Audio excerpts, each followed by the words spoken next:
So next topic हमने nucleus के बारे में पढ़ा था, तो अब हम किसके बारे में पढ़ेंगे? क्रोमोसोम्स के बारे में पढ़ेंगे। ठीक है, न्यूक्लियस का ही पार्ट है क्रोमोसोम। हमने पढ़ा था न्यूक्लियस कैसे होता है, कुछ इस शेप का होता है, ऐसे न्यूक्लियस है। इसके अंदर क्या पढ़ा है? क्रोमेटिक मटेरियल पढ़ा है। तो अब जब ये क्रोमेटिक मटेरियल क्या होता है, जब ये क्रोमेटिक मटेरियल एक शेप ले लेता है, तो ये कैसे शेप में आ जाता है? इस शेप में आ जाता है। तो इसी शेप के बारे में पढ़ेंगे। ये क्या होती है? हमारी क्रोमोसोम। तो हम पढ़ेंगे आज क्रोमोसोम के बारे में।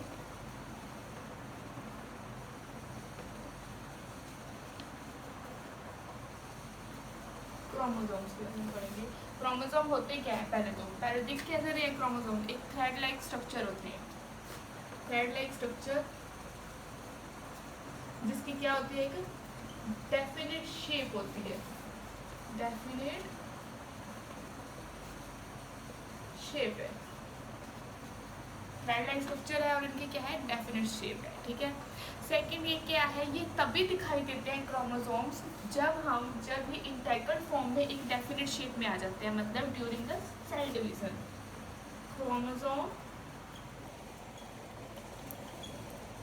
seen only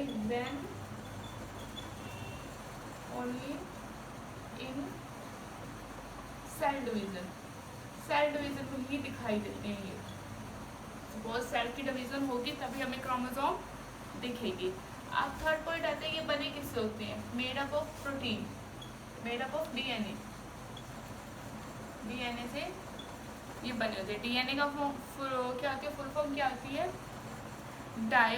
डायोक्सी ribo nucleic acid.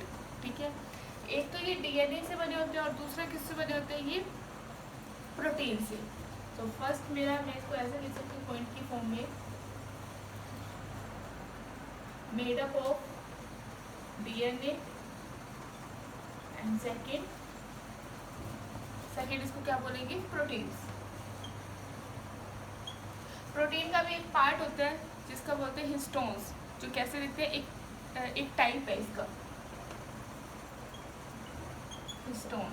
मतलब जो हमारा क्रोमोसोम है वो डीएनए और प्रोटीन में बनता है। डीएनए का तो हमें पता ही है, इसमें क्या होते हैं? जीन्स होते हैं।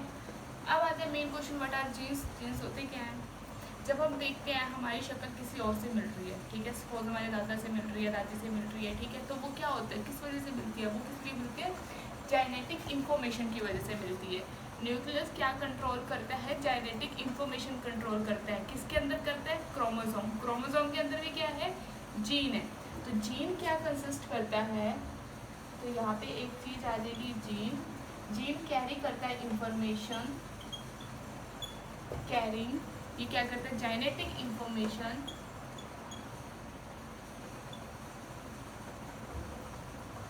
जेनेटिक इंफॉर्मेशन कैरी करता है from one generation to another generation.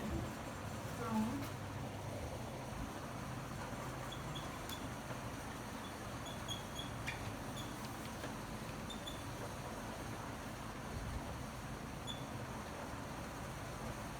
Another generation तक ये इंफॉर्मेशन कैरी करता है। तो इसके बाद देखो, जैसे कि क्या होगा? जीन ने कैरी करी इंफॉर्मेशन कि जैसे हमारी शक्ल मिल रही है किसी और से, शक्ल मिलने का क्या वजह है? वो किस लिए मिल रही है? जेनेटिक इंफॉर्मेशन की वजह से ही मिल रही है। और जेनेटिक के अंदर क्या प्रेजेंस होता है? डीएनए। मतलब ये किससे, जीन्स किससे बने होते हैं? जीन किससे बने होते हैं? डीएनए से बने होते हैं। अब इसके बाद एक और चीज है हम जिसके बारे में पढ़ेंगे अब,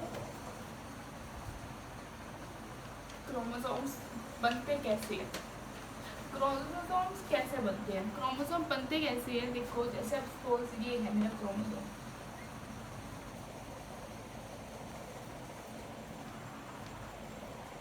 ठीक है।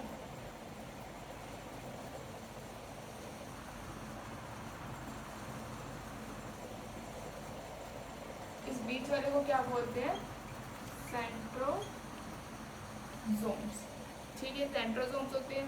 जो ये वाला जो ये बना हुआ है, इसको एक ऐसे लगा लो, एक हमारे पास क्रोमेटिक मटेरियल है, क्रोमैटिड्स बोलते हैं, क्रोमैटिड्स। इसको क्या बोलते हैं? क्रोमैटिड्स होते हैं। ठीक है, ये क्या करती है, ये क्या करती है, जब इनका मैंने आपको बताया कि ये इस शेप में है, सपोज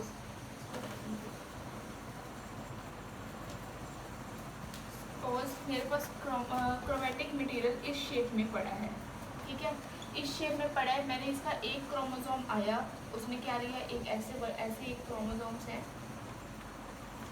जब इसके आगे क्या हुई, सेल डिवीजन होगी, सेल डिवीजन होएगी तभी हमें शो होएगी ना क्रोमोसोम्स, तभी दिखते हैं ना।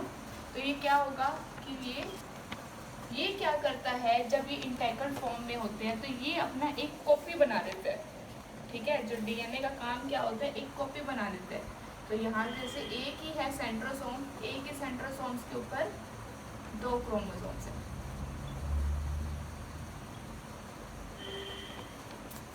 ऐसे है।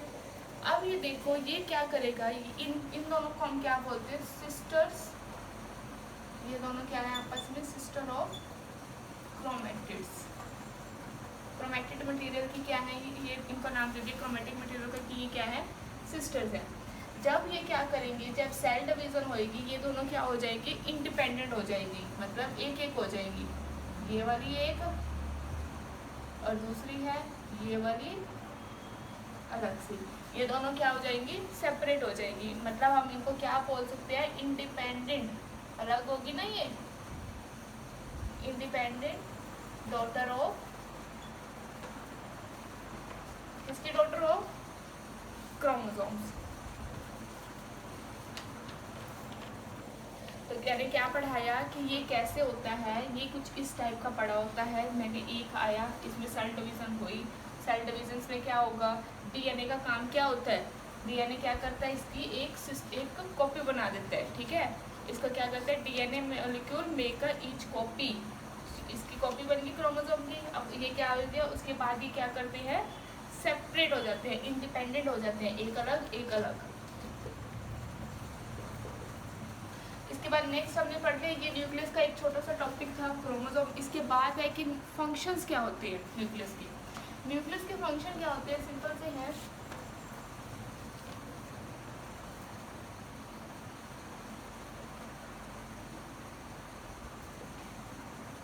Function of nucleus. क्या क्या फंक्शन है न्यूक्लियस के, सबसे पहले क्या करता है, कंट्रोल करता है, कौन से activities, metabolic activities, metabolic activities क्या करता है, वो कंट्रोल करता है। सेकेंड क्या है, रेगुलेट करता है सेल साइकिल को, अगर न्यूक्लियस ही नहीं होगा तो रेगुलेशन नहीं होगी ना, regulate the cell cycle. Third क्या है, ट्रांसमिट करता है हेरिडिटी इंफॉर्मेशन को, हेरिडिटी मतलब जेनेटिक इंफॉर्मेशन को, हम इसको ऐसे बोल सकते हैं, जेनेटिक इंफॉर्मेशन को, मतलब न्यूक्लियस का क्या काम है, फंक्शन, वो कंट्रोल करेगा हमारी सारी एक्टिविटीज़ को, जिसकी वजह हम इसको क्या बोलते हैं, ब्रेन ऑफ सेल बोलते हैं ना न्यूक्लियस को। सेकंड क्या है, रेगुलेट करता है सेल साइकिल को। थर्ड क्या है, ये ट्रांसमिट करता है जेनेटिक इन्फॉर्मेशन को। तो ये यहाँ तक हमने क्या पढ़ा न्यूक्लियस के बारे में, न्यूक्लियस के हमने सारी फंक्शंस पढ़े थे, उसमें कितने पार्ट्स थे, न्यूक्लियस एनवलप पढ़ा था, और इसका दूसरा हमने पार्ट पढ़ा था। फिर उसके बाद हमने ये पढ़ा था जिसमें हमने न्यूक्लियर एनवलप और न्यूक्लियोप्लाज्म पढ़ा था, 2 पार्ट्स के बारे में डिटेल में पढ़ा था। उसके बाद हमने पढ़ा था क्रोमोसोम, जो न्यूक्लियर एनवलप था और दूसरा न्यूक्लियोप्लाज्म था, उसके 2 पार्ट्स थे ना, जिसमें एक पार्ट क्या था, क्रोमेटिक मटेरियल, क्रोमेटिक मटेरियल्स में क्या निकलता था, क्रोमोसोम्स निकलता था, क्रोमोसोम्स निकल के क्या बनाते थे, एक थ्रेड। अब हमने इसका छोटा सा एक टॉपिक पढ़ा, क्रोमोसोम होते क्या थे, क्रोमोसोम क्या होते थे, थ्रेड लाइक स्ट्रक्चर होते थे, डीएनए से बने हैं, प्रोटीन से बने हैं।